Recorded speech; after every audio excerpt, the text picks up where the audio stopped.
back, you guys. It's OG Mike Podcast. This is episode 8. I decided to record another one. And then this time, I'm actually getting into or putting my hands into the debate of the Jeezy versus Ti or Jeezy versus Tip. Debate. Since me being from Atlanta, Georgia, I decided to just give y'all, I guess like my take on it. Now, I'll say this much, both of these guys are like, incredible artists, and slash lyricists, all right, since we're talking about hip hop. And, being from the South, what I'm saying, you just have to have like that it factor, what I'm saying, in order to kind of capture like the ears of the South.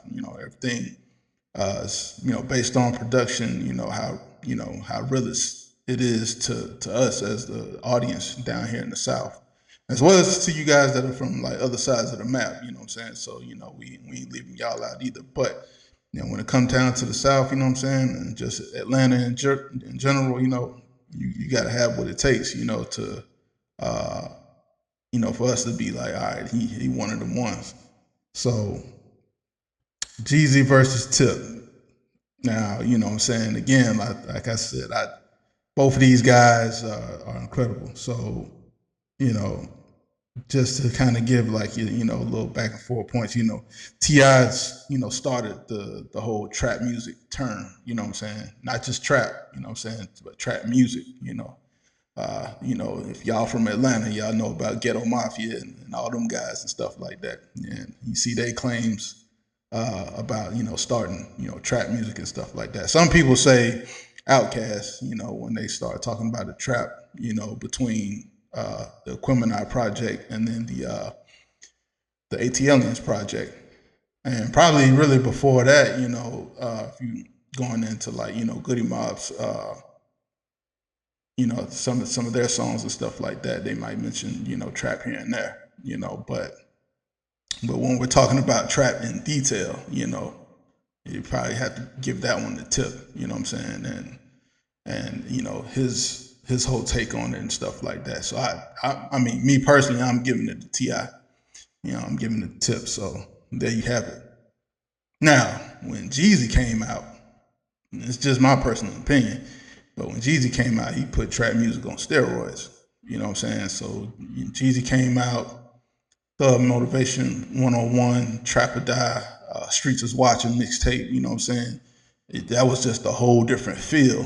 You know what I'm saying? Boys in the Hood album, the very first one with Jeezy being one of the front men on there, alongside with Jody Breeze. Now, let me tell you something, man. That was a time, for the beginnings of trap music to me. You know what I'm saying? For in order for it to take off from from a local to more of a national to almost like a worldwide, type of thing. Now everybody know what trap means because a long time ago, back in the '90s, you know what I'm saying. To me, I think only we were really saying trap in Atlanta, at least to my knowledge. You know what I'm saying. So everybody what a trap was, back in the city. But when it kind of started, when I started like going to other places and meeting other people and stuff like that, be it through the military and stuff like that, they were like, oh, okay, you know what I'm saying? What's this? What's that? And I'm explaining it to them, but we have to give basically like credit all the way back to Ti again. So, but when it came to Jeezy really made it known. You know what I'm saying? Especially with the whole thing with him and BMF, and shout outs to BMF and Big Meech and all them. You know what I'm saying? Southwest T. So yeah, shout out to both of those guys. But Jeezy put it on steroids, man. I'm telling you. And then and alongside with Shawty Low. You know what I'm saying? Rest in peace to him. So it's a Bankhead legend right there. So rest in peace to that brother. You know, for his untimely demise. But yeah, back to the subject at hand. Ti, he kind of like embodies like the average trap guy or not trap guy, but dope boy in Atlanta. So you know what I'm saying, when you see a guy like Tip, you be like, all right, bro, this one of the ones right here, man. You know, he gonna make it. You know, he gonna bring that Atlanta flavor to you know, the rest of you guys' homes that ain't never seen, you know, what Atlanta should look like. Now Jeezy's from you know, he was born in, you know, South Carolina, but he's raised in like Hawkinsville, Georgia and stuff like that. And then did a lot of, you know, what he does best, you know, before the music, you know, between, you know, Macon, Georgia, and then also Atlanta. You know what I'm saying? So, you know, don't think, you know, Jeezy ain't up in Atlanta doing this thing. He's always there since day one. And then for those of y'all that probably not too familiar with Jeezy and stuff like that, he also started to kind of take off in Atlanta in the earlier days, like probably 2001, 2002. Some of y'all know what I'm talking about when he's talking about the "Come Shot with Me" album and stuff like that. You know, he sounded completely different. So that was during like the, you know, the crunk era and all that. You know what I'm saying?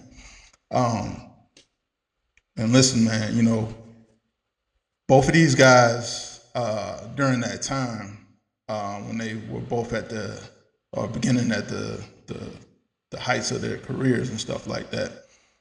When everybody was just like, you know, you got to get a Ti verse, you got to get a Jeezy verse. You know what I'm saying? Both of these guys carried the torch, you know, for Atlanta rappers, alongside with like Ludacris and, you know, Lil Jon and all them that was coming out, you know, Crime Mob, all them that was coming out, Lil Scrappy, Trill Bill, all them that was coming out. You know, he's carrying that torch over and letting it be known as well as, you know, still Outkast and the Dungeon Family. They was there. You know what I'm saying?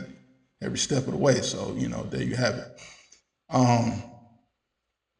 But for me, you know what I'm saying, I just kind of did like my own, because I also saw this in the debate, right? There's like a 5 album, you know, lineup side to side, you know what I'm saying which ones is a little bit better. Here's my take. All right, so you got Thug Motivation 101 versus I'm Serious. Now, I'm Serious is for mainly for us Atlanta folks, but Thug Motivation 101 is for everybody, you know what I'm saying? Thug Motivation 101 kind of took off, but you know, the Atlanta in me wants to take, you know, I'm Serious, but the personal pick for me is, you know, Thug Motivation 101. So I'm taking that one because that one was just different to me. I had that on blast all the way in Iraq, you know, when I was deployed and all that. So, you know, I had to get that one to Jeezy, you know what I'm saying? Got Thug Motivation, supposed to be Thug Motivation 102, but it's the Inspiration album, you know what I'm saying, versus trap music. Now, this is where I had to give this one to Tip, you know, I had to give this one to T.I. You know, the trap music was one of the ones, so, you know, that's when, you know, 24s was out and stuff like that. Come on, bro. He kind of changed the game with that one, you know, man. Even just the music video alone, you know, with 24s, you know, kind of showing, you know, how things are. Well, not how deep our things are on the west side, but, you know what I'm saying, like, just giving you visual glimpses of Atlanta, you know, and it was tough to me and stuff like that. And then you had Rubber Band Man, and, you know, produced by David Banner. Come on, bro. You know what I'm saying? That's a unbelievable project. And then there's so many, you know, B-side records that's on that particular album that was just so fire, bro. You know, from the beginning, you know, with the intro to the end. You know what I'm saying? So, nah, bro. It's an immaculate, you know, album. On the third slot, you got the Recession album, you know, versus Urban Legend, you know. Now, for me, you know what I'm saying, I just had to give this one the equal sign on it. So, you know, both of these albums are, you know, stood for something, you know what I'm saying. So, for Jeezy, you know, the Recession album was, you know, during Barack Obama's campaign and stuff like that. So it was kind of like a perfect time to release an album, you know, with that type of content, you know what I'm saying? Because there was a recession, you know, back, you know, in 2008. You know, gas prices was crazy. I'm pretty sure the housing market was crazy. I wasn't checking for the housing market, but I'm pretty sure that was crazy as well. And there was just so much going on, man. And man, I had a whole Chevy Tahoe back then, and I was like, man, I gotta pay damn near $100 just to fill up the tank. You know what I'm saying? So it's all good. And then Urban Legend, you know what I'm saying? Now this is like one of my favorite T.I. albums. Favorite T.I. albums. And I think this is the one that really made him take off right here. This is the one. You had Bring 'Em Out on there. You had, You Don't Know Me. They had a joint at the end with him. I believe that was that album. The one with him and Lil Wayne, Lil Jon, and Trick Daddy on there. That Stand Up. That was hard, bro. Come on now. That was a hard album, bro. You know what I'm saying? So it's kind of hard to choose between the two. And you got so many, good features, great features on there. You had BG, Lil Kim on there. To me, that's a classic album for me from T.I. Got to give it to him. But I think both of those albums, have their pros and their cons. But both albums don't outdo each other, so it's pretty much like I can't really decide. You know what I'm saying? So I just pick both. For the number 4 slot, you got Thug Motivation 103, The Ambition, against the King album. Now, here we go, man. I like Thug Motivation 103, but that King album, that's another one I took over there to Iraq. That was one of the ones that kind of helped you through tough times over there. That King album that was it. I'm talking about like from start to to me that's like how like Jeezy has the Blueprint and Nas got Illmatic and Wu-Tang got all it, and then you got Dr. Dre and them with the Chronic album and Snoop Dogg with Doggy Style. This is like T.I.'s perfect album. This is a no skip album to me. You can start that thing from front to the finish. You know what I'm saying? This is really like a very incredible album. That's T.I.'s Reasonable Doubt. That's his Blueprint. That's his that's that album. You know what I'm saying? You can't beat that album, man. You know what I'm saying? And if you're a younger guy, and you haven't heard this album, go check that album out, please, because that King album is slept on, bro. Immaculate production, bro.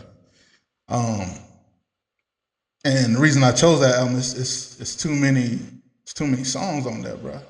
That you have to like in comparison to Thug Motivation 103. Nothing wrong with Thug Motivation 103, but that King album was it, man. And T.I. was rapping his ass off, man. He rapping like how they say it, like he rapping like the Wrench do. So I'm giving that one to T.I. Now, for the 5th slot, you got Seen It All. This Jeezy album, Seen It All, versus T.I. versus T.I.P.